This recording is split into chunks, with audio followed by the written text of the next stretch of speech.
The southern border is preparing for a massive migrant surge. A new report shows the Department of Homeland Security was made aware in July that thousands of Haitian migrants are heading to the U.S. No action has been taken because, yet again, the Biden administration is asleep at the wheel. What will these border states do? Let's ask Texas Attorney General Ken Paxton. Mr. Attorney General, thanks for being with us. Hey, glad to be here. Thanks for having me on. So first of all, I think that it's a surprise for people to find out, or at least for a lot of folks to find out, that Homeland Security knew the Haitian migrant surge was coming. Why wasn't there more done in terms of preparation? Well, I think we have to think about this in a different way. They're not trying to stop illegal immigration. They are inviting it. So we all think that they if they knew about it, they do something about it. They knew about it and they didn't do anything about it because they apparently want as much illegal immigration as they can get during the Joe Biden administration. They've made that very clear from day one, and their policies match what's actually happening, which is we have the largest influx of immigration we've ever had. And so it's hard to argue that this is not exactly what they want.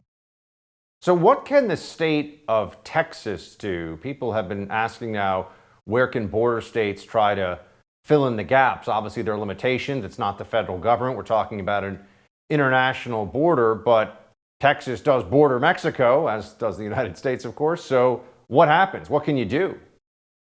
So it's a pretty hard question. I don't think we've ever been in a position where the federal government appears to be operating in complete violation of the federal law against its own people. And so we're suing them. We've been successful in court, but then we get these orders like the Stay in Mexico program. They're supposed to re-implement that after we went all the way up to the U.S. Supreme Court. And yet it doesn't seem like they follow federal law, which comes from Congress, or they follow even court orders. And so we're in a very interesting time. And so now you've got this question, what can states do? And we have a Supreme Court precedent that says that supposedly we can't do much if the federal government has laws about it, but they don't enforce them. We're supposed to sit on the sidelines, which is very frustrating and also detrimental to our state. Top U.S. officials headed to Mexico City today to talk high-level security with the Mexican government. Turns out the border czar, Kamala Harris, didn't go, which is pretty fascinating considering she's supposed to be overseeing the government's response to this. Here is the State Department Press Secretary Ned Price on that visit. Wanted to have you respond to it. We believe we are due for an updated look at our bilateral security cooperation, we need an approach that addresses the concerns and the priorities of both governments. And this will really be one of the core elements of the discussions tomorrow. Is that going to do anything?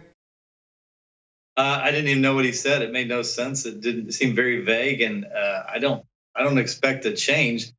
This immigration issue has been with us since day one of the Biden administration, and they've done nothing to improve it. They've only done things to make it worse, including getting rid of people at the head that could have helped. And apparently, this is what they want.